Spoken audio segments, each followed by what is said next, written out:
As a wood turner, I'm very fortunate to have friends that will offer up some wood to turn. This week is no exception. I was offered this burl and told it was a maple burl. It is not. It is spruce.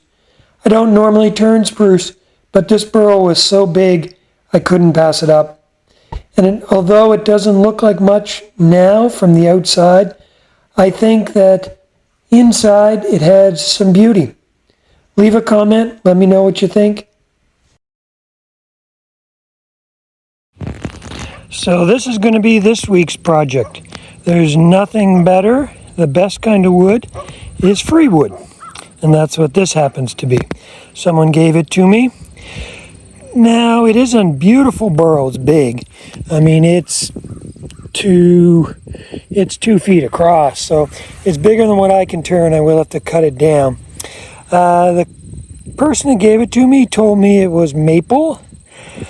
I doubt that it is. Number one, it would be unusual to find one in maple, especially that big. Secondly, I can lift it. If that was maple, I wouldn't be able to lift it. And then the third clue is right here. I don't know if you can see that, but the growth rings are pretty far apart. Like there's one there and a 1/4 inch to the other one. Maple would never grow that quick. So I'm gonna say it's spruce, but I'll know more once I start turning it. I'm not sure what it's gonna be like. It's full of cracks. Like there's some big ones here. These go deep. It may have to be a candidate for epoxy, but I'm gonna try to avoid it just because I'm out of epoxy.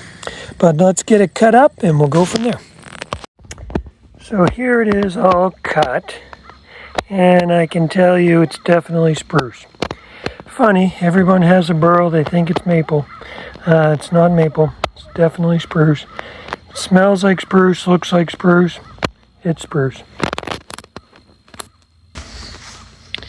I don't usually turn spruce, but I think I'll still be able to do something with this. I'll probably come to the top of the bowl in here, and it'll be this piece, or this piece here. The top will probably end up there somewhere, so, because right down in here, that's the tree itself. There's probably no pattern there, but there should be up in this piece. So I'm going to get it on the lathe. It's not that heavy, so I can put the whole thing on the lathe and then see what I'm dealing with.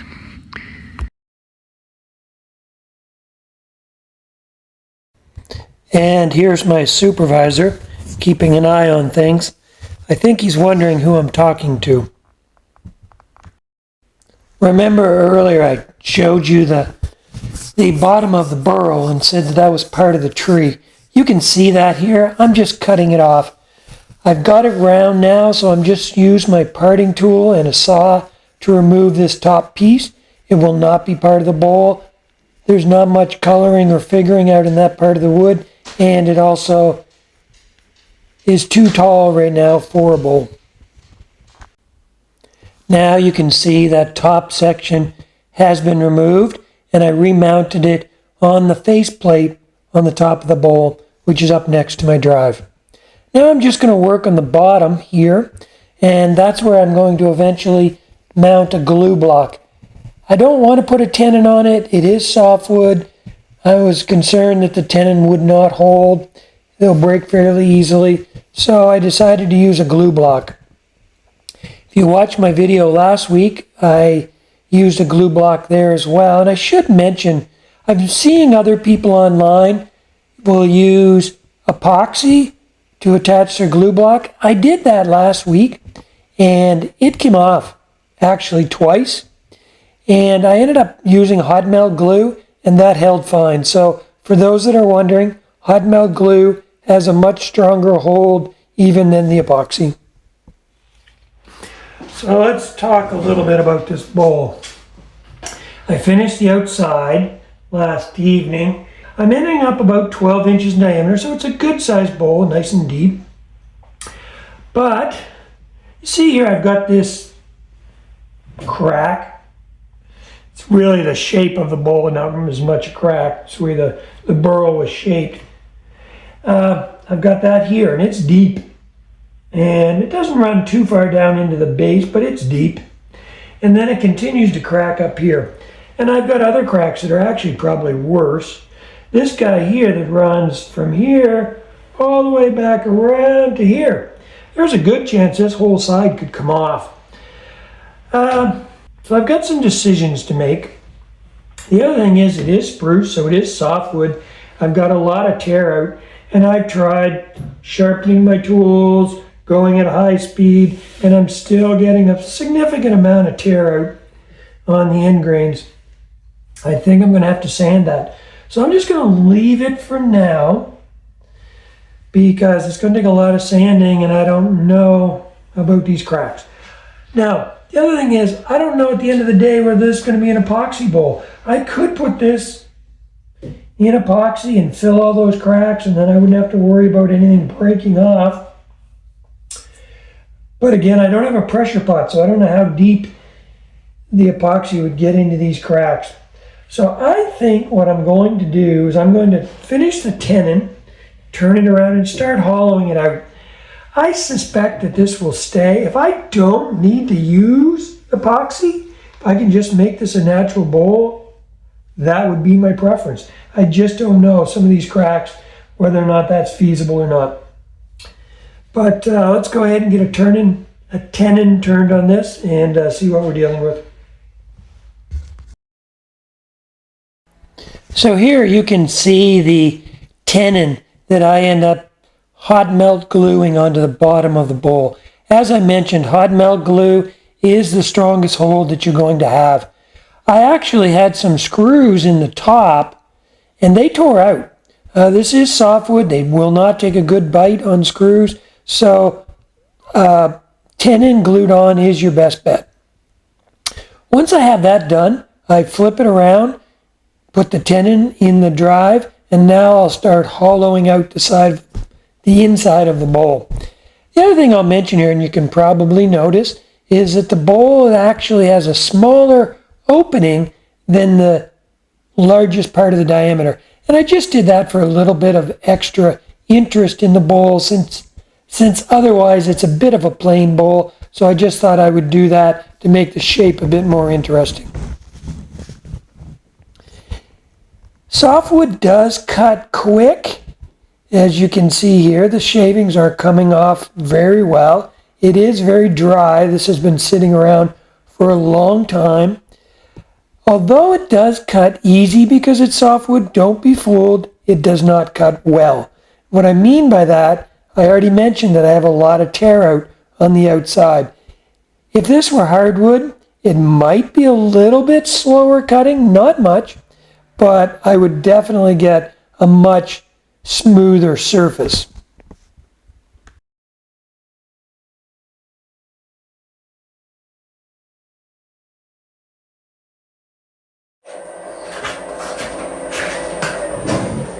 Okay, just want to talk about a couple of things, safety related. I'm deep. I am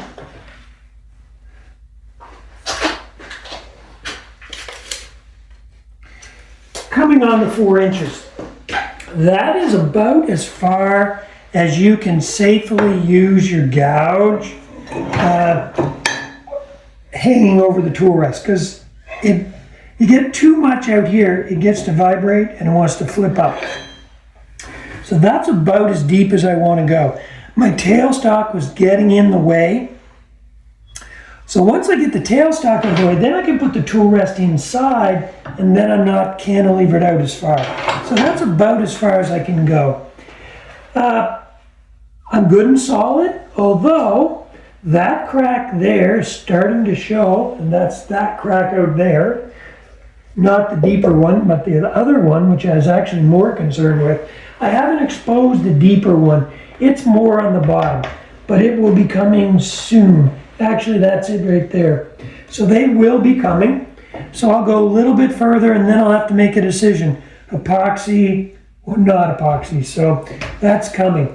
The other thing is, this is spruce. It's lightweight. I could just leave it thick, like really thick. 3/4 of an inch, 1/2 inch. And then some of these cracks wouldn't even be exposed, and I'd be fine. But at this point, I'll just go a little bit further and see what I'm dealing with.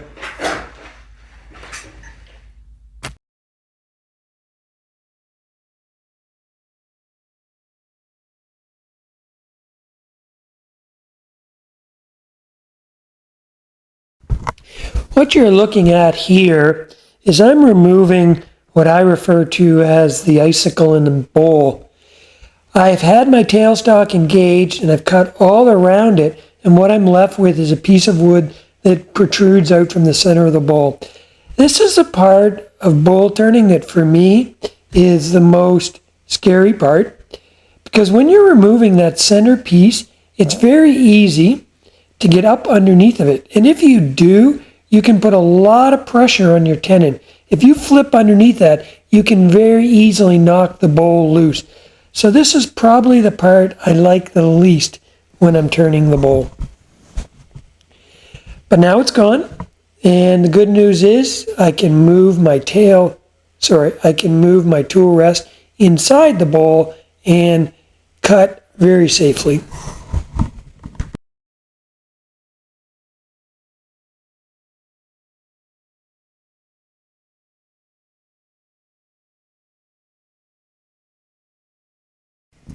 If you watched last week's video, you'll know that my signature style of a bowl is one that tends to have cracks. Ones that tend to be natural looking will have holes in the side of them. This was no exception. I decided not to go with epoxy. But this is softwood, and it does have some very big cracks. And there's a lot of force when you're turning this bowl, not so much from the tool as much as just centrifugal force, the bowl spinning around. So what I'm doing here is I'm using tuck tape, and I'm going to wrap the outside of the bowl. It's already done. I'm not going to do any more cutting out there. So I'm going to wrap it, which will just help hold that bowl together while I finish turning the inside down to the desired thickness. The other thing that I will do is, as I'm turning the inside of the bowl, which I pretty well would have to do anyways, but make sure that I stay out of the line of fire. If this bowl were to come apart, it's going to come towards me, but also towards the headstock. So if I stay down at the tailstock, I'll be out of the line of fire.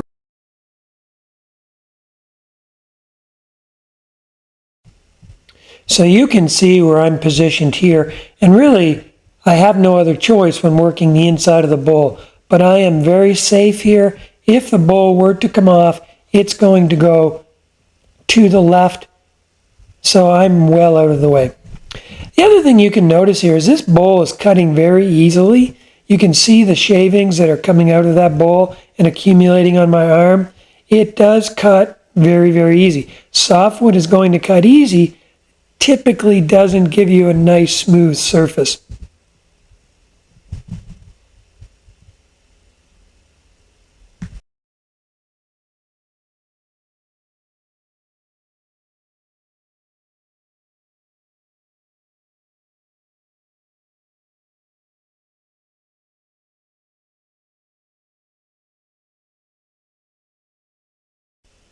When working the inside of the bowl, two things I have to do fairly frequently. One is stop and clean out any shavings, because although some of them are coming out, you see those on my arm, some stay in the bowl, so you want to get rid of those. The other is just checking for thickness to make sure that I don't get too thin. And here's the problem with softwood. I'm getting tear out, and that's fairly deep. Even though my tools are very, very sharp, I've used my negative rake scraper, I'm turning at a higher rate of speed, all of those things that I would normally do to eliminate the tear out, and none of them are working. And that's, again, the issue with softwood. Sometimes it's very difficult to get rid of that tear out.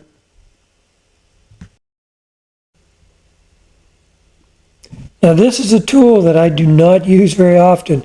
I'm using my angle grinder with a sandpaper flap wheel on it. This is very aggressive. But because of that tear out, which is deep, I do have to use it. Now I had mentioned earlier I was finished with the outside of the bowl. I did go back just to sand it with that flap wheel to remove the tear out, and it did a good job. Now I'm just putting a bit of tung oil on it, which will just help darken the wood up a little bit and bring out some of the color in the wood. For this, I just rub it on the lathe, let it sit for a bit, and then I may apply a second coat to any spots that are still a little dry. Once the tung oil has dried, now I'm going to apply some wipe on poly, and I'll apply 5 or 6 coats of wipe on poly. The first one with a brush, Scotch Brite pad in between, and then eventually I'll switch to applying it with a paper towel. Each coat is not going on very thick, and it does take a number of coats. In the beginning, the first couple of coats, there will be dry spots. Once you get all those dry spots covered, then you'll really start to see the shine start to develop. Here's the finished product, cracks and all, but I think it turned out very, very well. I'm pleased with the way it did turn out. You can see, again, the upper part of the bowl sweeps inward, closing the opening up, just to give it a little bit of interest. Here's the biggest opening. I'm glad that I didn't fill these in with epoxy. I think this was, in my opinion, the best way to treat this bowl. Let me know what you think. Leave a comment. Let me know if you agree. Some of the other cracks here you can see as well. And here's a finished shot of the bowl. Finish turned out nice. Again, I like the coloring and the cracks in this bowl. Leave a comment. Let me know if you agree. And thank you for watching.